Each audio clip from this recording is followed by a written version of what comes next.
What's going on, guys? So it's been a while, but today we're going to be doing a first fit video on another GoPro action camera clone, except this time it's actually really good.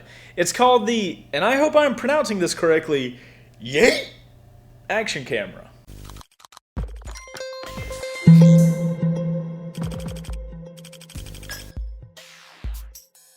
So guys, all jokes aside, this is the Yeet action camera, and it's part of the, hey, if you don't want a GoPro, don't spend so much money and get one of these groups of action cameras.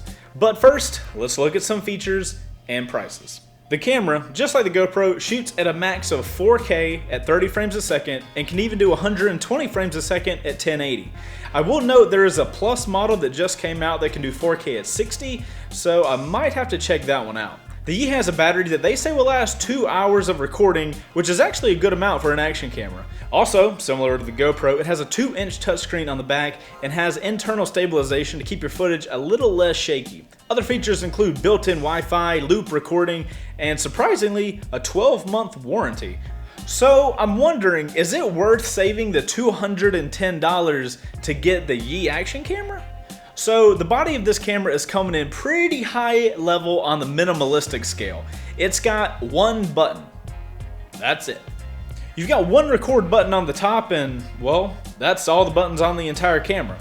There is a battery tray and a tripod screw at the bottom, as well as a charging port on the left. The way it's able to have one button is because of the touchscreen on the back of the camera. The camera can also come in one of 3 colorways. I have the black here, but it can also come in white and rose gold. I'll go ahead and touch on one of the things I wasn't a huge fan of here, and that's the front.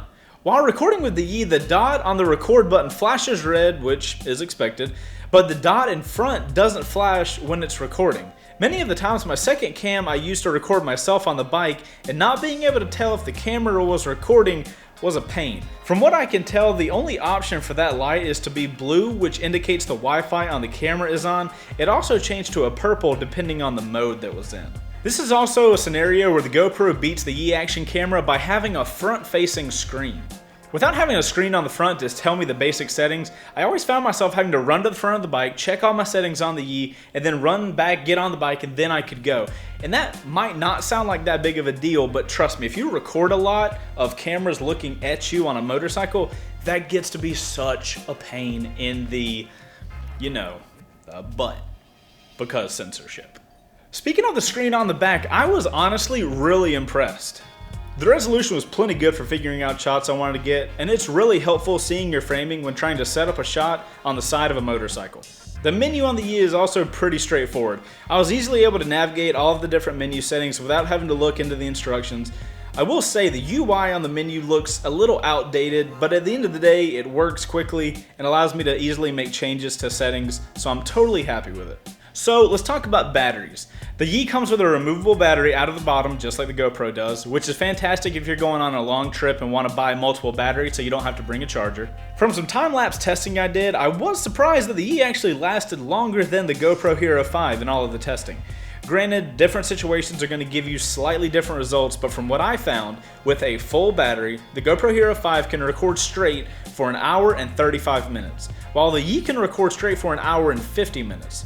If running off batteries isn't your type of thing, the Yeet can also run with no battery inside of it as long as it's connected to a power source via the micro USB port.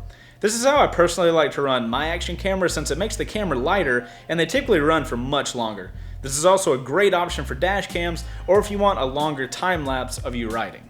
With it being able to plug into an external power supply, it makes the loop function super helpful on this camera. Trust me, it is a pain to get home and have to edit through hours of footage just to find that one cool thing that happened that only lasted for a freaking minute while you were out riding. You could connect the Yeet to your bike and run the camera on loop, then when that one cool thing happens, you hit the record button and it will only then actually save the video into the card. The time intervals you're able to record are 5 minutes, 20 minutes, 60 minutes, and 120 minutes. Okay, so let's get to video quality. I mean, let's all be honest, it doesn't matter how cheap a camera is if the video quality is crap. Let's check out a side-by-side comparison. Both of these shots are shot in 4K at 30 frames a second. Before I tell you which one, can you tell which camera is the GoPro and which one's the Yeet? I would personally have a hard time telling as well. So the one on the right is the GoPro and the one on the left is the Yeet action camera. I don't know about you guys, but this camera is by far the best looking low cost action camera that I have personally ever used. I mean, look at these two images. One of these images costs less than half the price of the other, yet the images look similar. From what I can tell, looking at both files, I feel the GoPro footage is slightly more saturated, but changes like that are easily fixed in editing. I personally feel that's incredible for the amount of value you get out of this camera. Just for your viewing pleasure, here is a slow motion shot at 1080p shooting 120 frames a second on both cameras.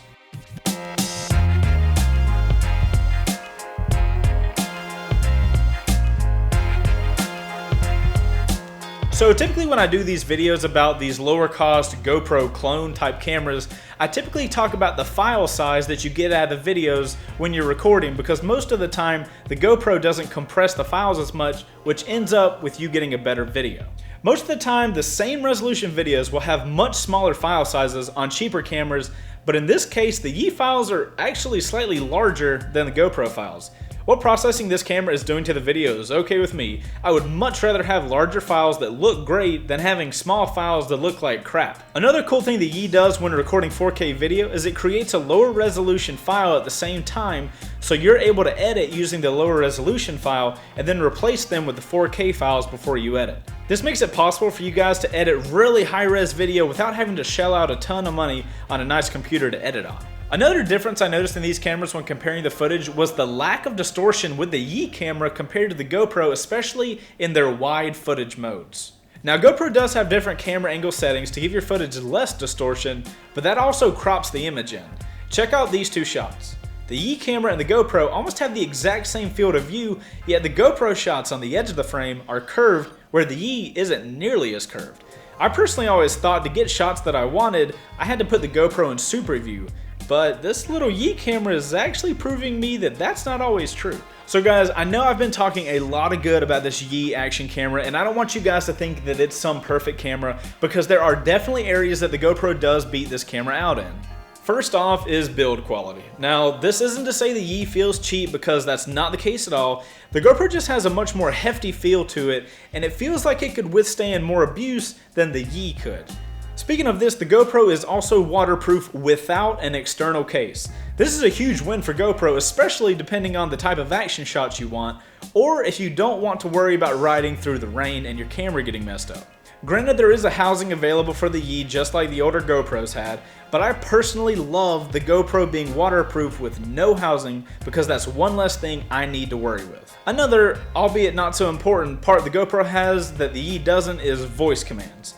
Now, having owned two GoPros with voice commands, I can say I've used it a couple times, but when it comes to the majority of the time I use the GoPro, I don't find myself using it, so I'm not too worried with it being something the Yi doesn't have. This may be considered personal preference, but I find the user interface on the back of the GoPro to be much cleaner than the Yi. Like I said earlier, I've never had an issue changing my settings, but if the looks of the menu is a big deal for you, GoPro wins out here hands down. Surprisingly, both cameras have an app as well. The Yi is actually the first action camera that has an app, but actually had one, and it actually worked. I do have to give GoPro credit though, their app has gotten to the point I actually use it a good amount these days. Thank God, because it used to be terrible. But I was really surprised when I found out the Yi has an app and built-in Wi-Fi as well. I found that the app would freeze a little while changing settings, so I tended to use just a screen on the back the majority of the time. Getting the Wi-Fi app downloaded was a breeze though, and it's super easy to use once you get it downloaded. Overall guys, the Yi action camera is by far the best GoPro clone that I have ever tested, and I've tested a lot of cameras.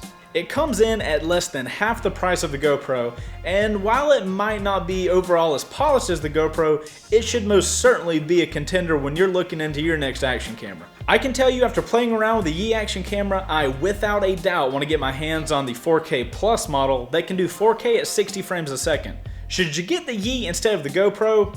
Well, if the few things the GoPro can do that the Yi can't are deal breakers for you, just pony up the extra $200 and get a GoPro. But, and it's a big but, if the things I mentioned aren't that big of a deal for you, then I would highly recommend you get yourself a Yi action camera if you're in the market for an action camera. And guys, that has been the first fit of the Yi action camera. If you guys want to look more into it or purchase it for yourself, I've left links for you, as I always do, down in the description. If you found this video helpful, do whatever you want to do to the like button. As long as it's pressed at the end of the day, it actually really does help the videos out. And guys, I'm Chaseontwowheels. You guys go out there and ride positive, and I will see you on the next one. Later. I'm running in the green screen. I'm running in the green screen. You guys messed up so hard telling me that you thought it was a green screen. I'm going to take full advantage of it.